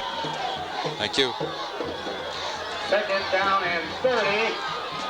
The Redmen with the football as we change ends. First snap of the fourth period. Second down about 30 for the Redmen. Back goes Moore, getting heat, setting up a center screen to Jellison at the 38. Jellison to the 45, to the 50. Has room to run into Clipper territory, down to the 40, to the 39-yard line. He'll still be about 10 yards short of the first down.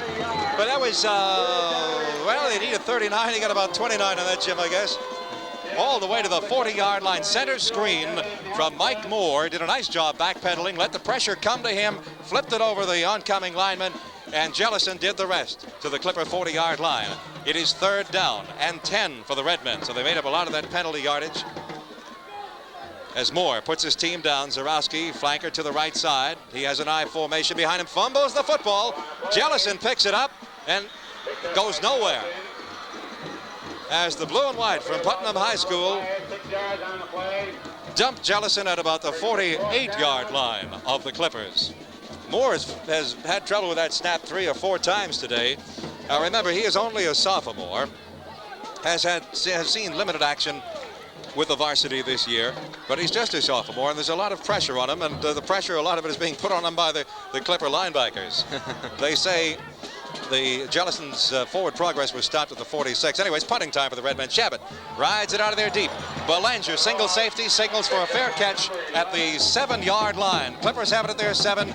First and 10, they'll go on offense from there, move it right to left. They trail 8-7 here in the fourth period. That was a 40-yard punt by Chris Shabbat and puts the ball on about the 8-yard line for the Putnam Clippers. All right, call it the 8. That's where they set the sticks. Clippers moving it right to left now. Down by a point. They need, neither team, Jim, is a drive type of team. They're big play teams. So we may see Pacheco come out of there and try to throw something. First and 10 for the Clippers. Their 8-yard line. Turjak, the wing, goes in motion to the left. And off the right side is Skreba, I believe. Skreba coming up over the 10-yard line to maybe the 12, and he got 4. It'll be second and 6. Number 34, Sean Skreba is in there, twin backs with, I believe, Hollingworth. Yeah. Turjak is the wing. It'll be second down and 6 for the Putnam Clippers. I can still remember that play against Plainfield, though. They were deep in Plainfield territory, and they threw that long pass, so we might look for that here. Ball is at the 12-yard line. Yeah, they have the tools. They can go long when they want to. As Pacheco splits his back, sends Turjak in motion to the left side once again. Turns and he gives it to Hollingworth this time. Hollingworth, I think that's Hollingworth. No, that's Skreba. Skreba again playing the left halfback. Comes right on a counter play. Gets the ball over the 15-yard line to about the 17-yard line. Let's see. He has to get to the 18, so it'll be third down and 1 for the Clippers. Well, looks like for the moment at least they're going to try to grind it out on the ground.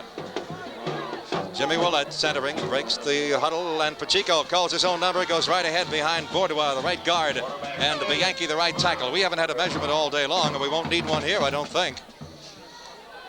I think that's enough for the first down, as Pacheco called the quarterback sneak. First down For the Putnam Clippers. At the, 18-yard line. The Clipper 18. That was only their first down of the second half, so you can show us how the Redmen defense has played so far. The Redmen touchdown, of course, came on a turnover. The Clippers fumbling on their own 3-yard line. And Mike Moore took it in from the 3 for the touchdown. First and 10 for the Clippers. They're 18. I formation. I back is Hollingworth. Play action pass. Pacheco fakes to Hollingworth, looking down the right side, up in the air, almost intercepted. I thought that Fortin was going to pick it off. There's a flag down, and we may get defensive interference there against Fortin. Intended receiver was Almquist, number 82. Streaking up the right sidelines, and a flag thrown at the 35-yard line across the way. We'll be right back with more after this timeout. Number 2, fourth period. 59 being sent off against the Redmen. That was Almquist, wasn't it? The receiver was Almquist, right? Yeah. That's right. So, I agree with me. 33, first and 10.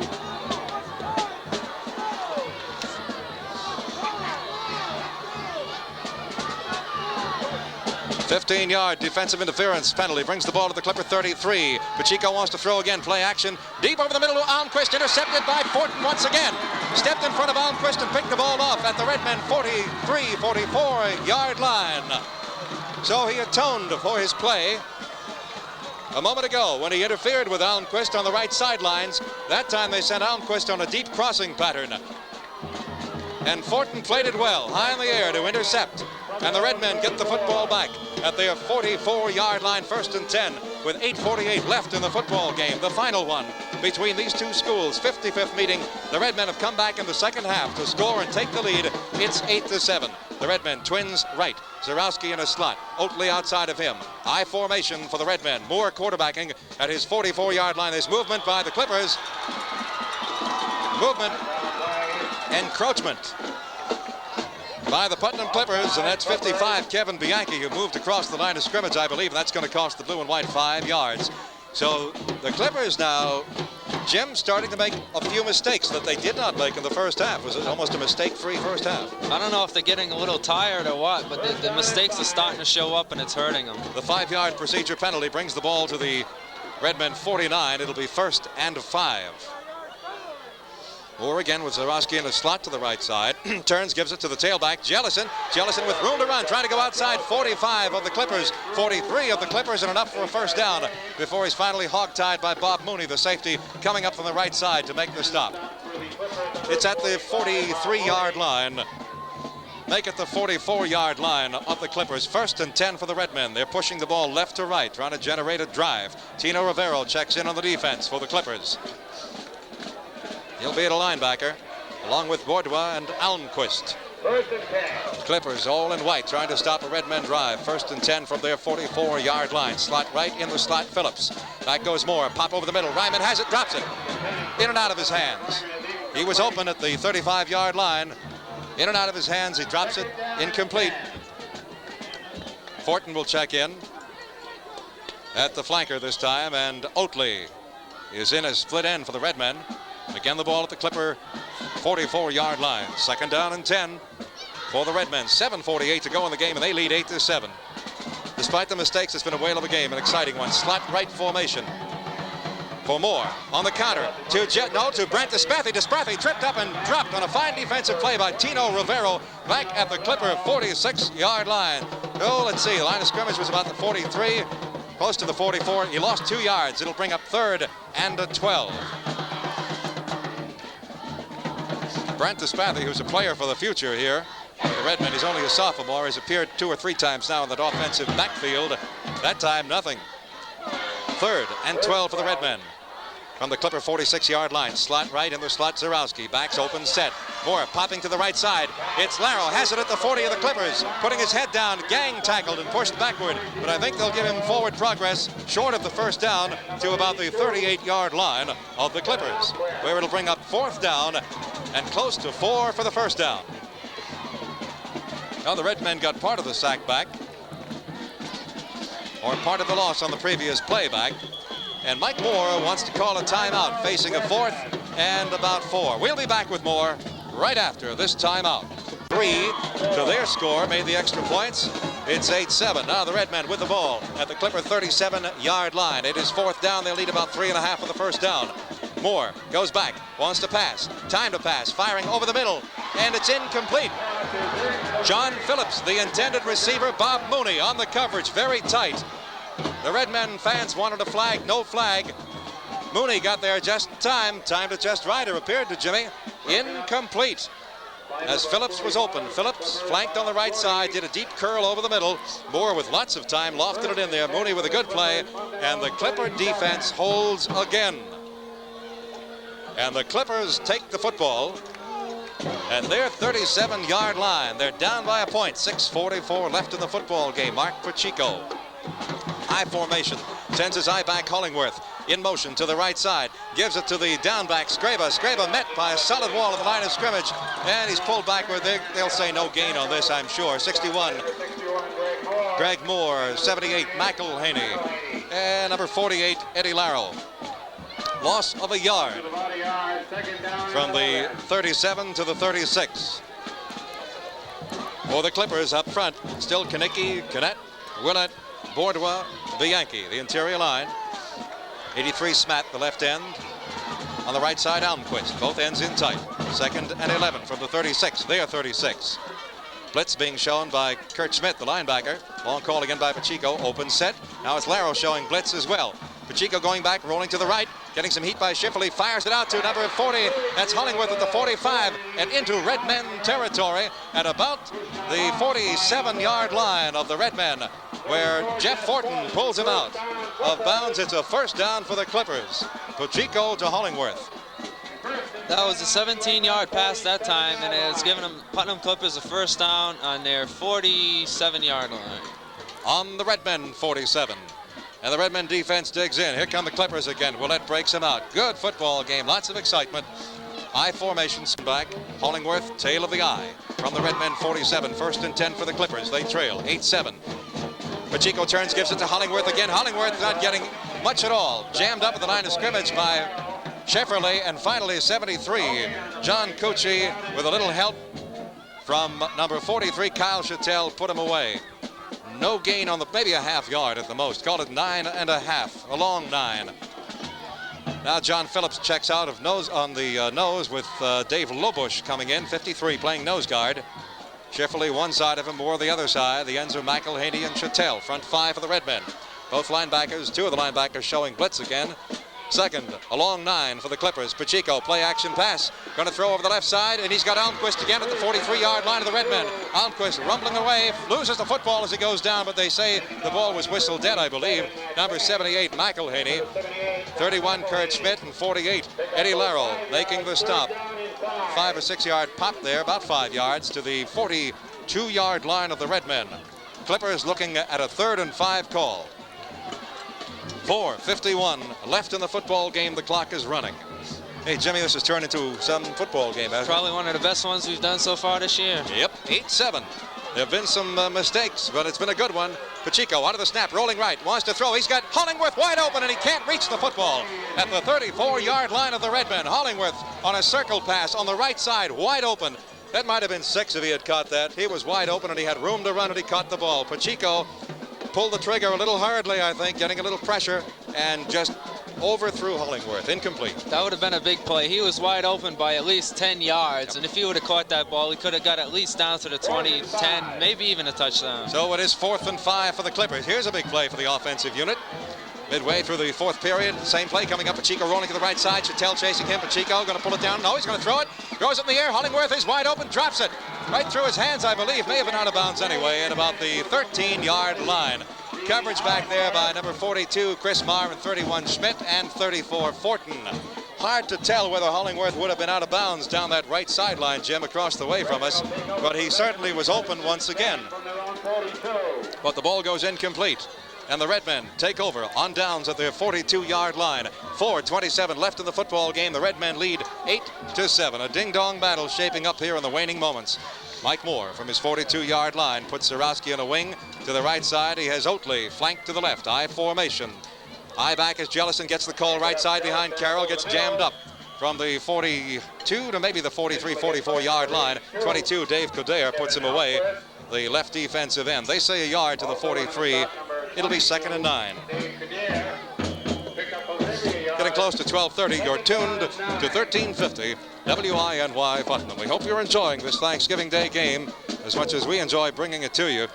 2nd and 9 for the Redmen. They are 43-yard line. Phillips flanked to the right side. Laro split away to the left. I formation again. This time Carroll is on the tail of the eye. Jeff Carroll, but the up back Jellison gets the call. Powers ahead on the left side over the 45 to maybe the 46-yard line.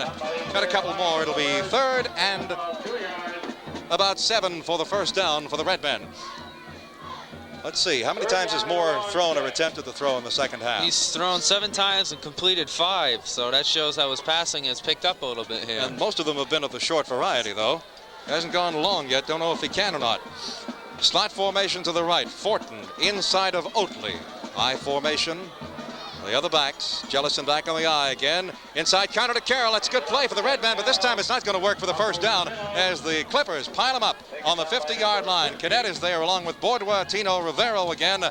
And Carroll's forward progress is stopped right at the 50-yard line. It'll bring up 4th and about a yard and a half. for the first down for the Redmen. This will be an interesting call. Looks like they're going to punt here. And they ain't going to take any chances. Shabbat is on. The punting unit is on. The Redmen won't gamble.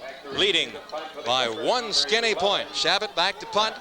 Belanger doesn't believe it yet. Now he's back there in single safety. Flags go down. The punt is blocked by the Clippers. Shabbat gets it back. Let's see what the flags are for first. The Clippers have the football, so signified by the official. Somebody, don't know who it was in there to block the punt. There was a lot of pressure on Shabbat. Number 42, Turjak, comes up with the football. Illegal procedure penalty against the Redmen. Declined. Clippers recover. Redmen 39-yard line. Jimmy, here we go again. What a game this has been. Wow, 1st and 10 for the Clippers, trailing 8-7. A Redmen defensive unit, a good one. Can they stop the Clippers? 2:30 on the clock running. Can the Clippers get it in there? Timeout on the field, the Clippers take it. The score in the waning moments of this football game. The Redmen leading the Clippers 8-7. We'll be back with more right after this timeout. As we bring you a hell of a football game, I'll tell you. 8-7, the Redmen having a punt blocked by the Clippers. Clippers with the ball, Redmen 39, 1st and 10. Open set for Mark Pacheco, wing to the right is Turjak. Clippers need a score. They only have 2.5 minutes to do it. Long count by Pacheco. Takes the snap, rolls to the right side, wants to throw, getting pressure, throws it short to Hollingworth, and it's complete, I believe. It's complete to Hollingworth. At the 34-yard line, I think they're going to say. About a 5-yard pass, Jim. Well, pass is a pass. They got 5 yards. Everything counts right now. Slipping Hollingworth out the 2 previous plays on their last possession, Jim, before they blocked the Killingly punt. They did that. They slipped Hollingworth out on the right side once he was wide open. That time he was, but just for 5 yards. From the 39 to the 34. 2nd and 5 for the Clippers. Rolling left this time is Turjak, or actually is Pacheco. Over the middle, complete to Turjak, 42 at the 25-yard line of the Redmen. And that's a pass play that Bob Devo has used ever since I've been associated with Coach Devo. That is the flanker pass. That one, a medium short curl over the middle. Flanker down, curling left. And Jimmy, 99% of the time, the man is open. He was that time. Short, halftime 7-0, fumble on their 3. Killingly recovered, converted, took the lead 8-7. They lead it now. But the Clippers have the football at the 25-yard line of the Redmen. Pacheco rolling to the right side, wants to throw back across the gain to the left, and it's incomplete. In and out of the hands of, they say incomplete, in and out of the hands of number 82, I believe. Kevin Almquist, the tight end, he had it and he dropped it. At first, we thought it was a fumble, but he did not have possession. Couldn't hang on as he was popped from behind by one of the linebackers. Incomplete. 2nd and 10. Clippers at the Redmen 25-yard line. Jim Phillips checks in on the nose. Moore goes out. Lobush is in at right tackle. Defensively for the Redmen, who dig in, trying to hang on to that 1-point lead. 2nd and 10, shotgun formation. At the snap, the official takes a time. There's a procedure penalty. Against whom? The Clippers. They went into a shotgun, were caught in a procedure penalty. That will cost them 5 yards. They'll replay the down. But the ball is now at the 30-yard line of the Killingly Redmen. It will be 2nd and 15 for the Clippers. Kazarik in from the bench at left end with a play. Almquist, who's played a heck of a game at tight end, he's on the right side. Willett brings him up, breaks the huddle. The setbacks are Scraba and Hollingworth, but there's a shotgun again. Pacheco standing there, the 40-yard line, lofts it over the middle. It's going to be complete to Almquist. Hit from behind by John Cucci. At about the 26, 27-yard line, at the 25-yard line. So they got the 5 yards back on the penalty. And the Clippers will take timeout again. It is 3rd and 10. And 25 left. The Clippers have the ball at the Redmen 25-yard line. It is 3rd down and 10. Shotgun again. Pacheco getting heat, throwing out on the left side. A screen to Hollingworth. Hollingworth has some running room. Gets a block from Kanicki. Cuts to the right. Cuts left. Cuts right again. Into the 10-yard line. And a 1st down, I believe, for the Putnam Clippers. Screen left to Gene Hollingworth. Did some fine running and got a heck of a block from Lee Kanicki, number 62.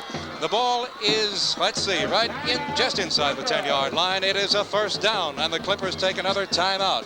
Shotgun formation for the Clippers. Pacheco takes the snap, rolls right, looking for Hollingworth in the end zone. Lots it out there. Knocked away. Knocked away on the 1-yard line by 42, Chris Marr, the monster linebacker. Great defensive play by Marr. He had covered Hollingworth like a sheet on that. Hollingworth sprinting for the left flag, the left side, near side of the end zone.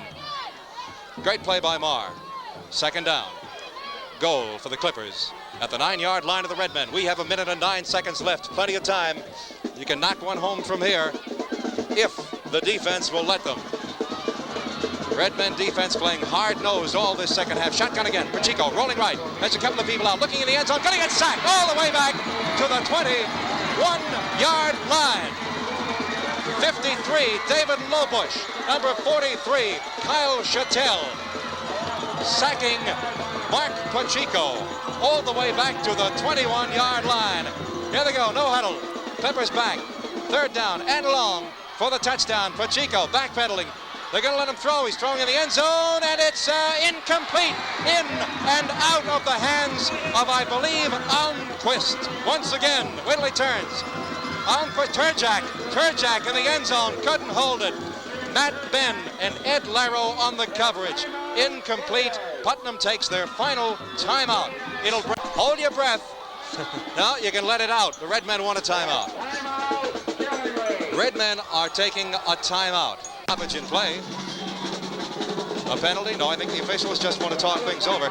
Putnam has no more timeouts. Killingly. My knees are shaking, I'm telling you.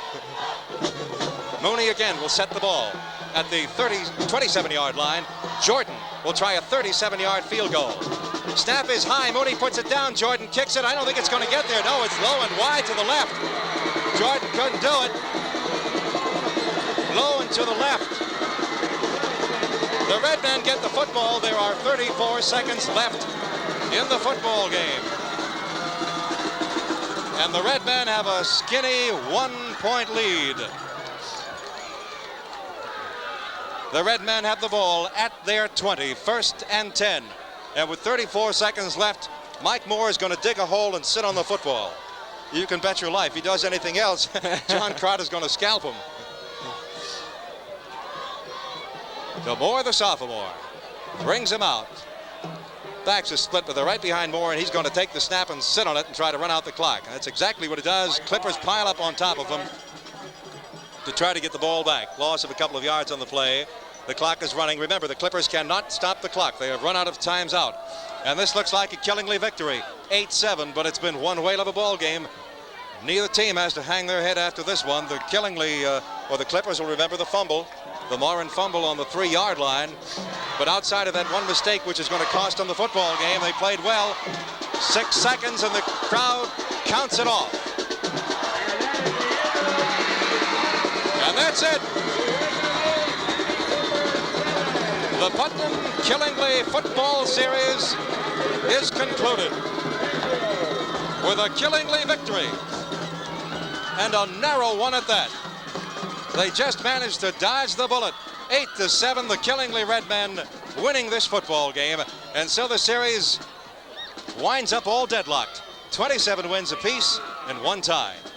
We have a post-game show coming up, recapping the scoring statistics and a talk with both head coaches. We'll be back with more right after this timeout.